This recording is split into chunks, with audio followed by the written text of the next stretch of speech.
It's ridiculous propaganda. Where's the nearest Palestinian town? I'm so uncomfortable using the word Palestinian because I don't think that it exists. You don't think they really exist?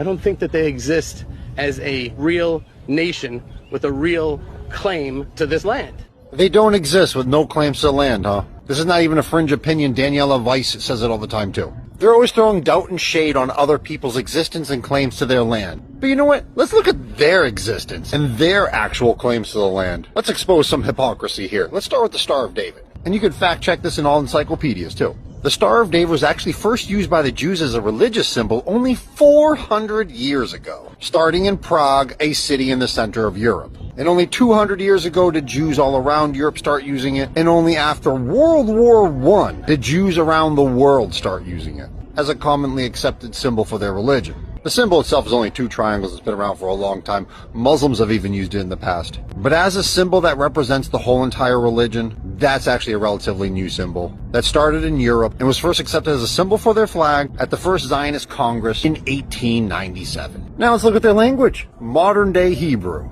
And we got to go to Eliezer ben Yehuda for this one. He revived the language, but also is very incomplete. About 30 to 40%, about a third of modern day Hebrew language was invented by this man right here.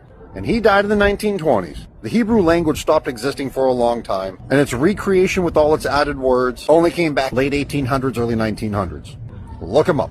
Now, as far as their bloodline and ancestry, and their claims to that land that they call Israel, let's talk about this man's ancestors right here. The Ashkenazi converted to Judaism, and that was only about 1,300 years ago. His ancestors are not the same people of Moses or in the Old Testament Bible. The Ashkenazi came from the Khazarian Empire, which sits right in between Europe and the Middle East. And here's a map of the Khazarian Empire. As you can see, it's far from modern-day Israel. They have no ties to that land. This man's ancestors converted, for God's sakes. And they're committing acts of genocide for the creation of a state they have no ties to. And modern-day Ashkenazi, even though their ancestors were between the Middle East and Europe, and not belonging to either one, most of them migrated to the Europe and stayed there for over 1,000 years. So that's why their appearances reflect more of the European side than Arab side. But they're so spread out, DNA testing on each individual will have to determine what they really are. But whenever you hear an Ashkenazi trying to question the ancestors or the history of another group of people, you can always remind them of their own.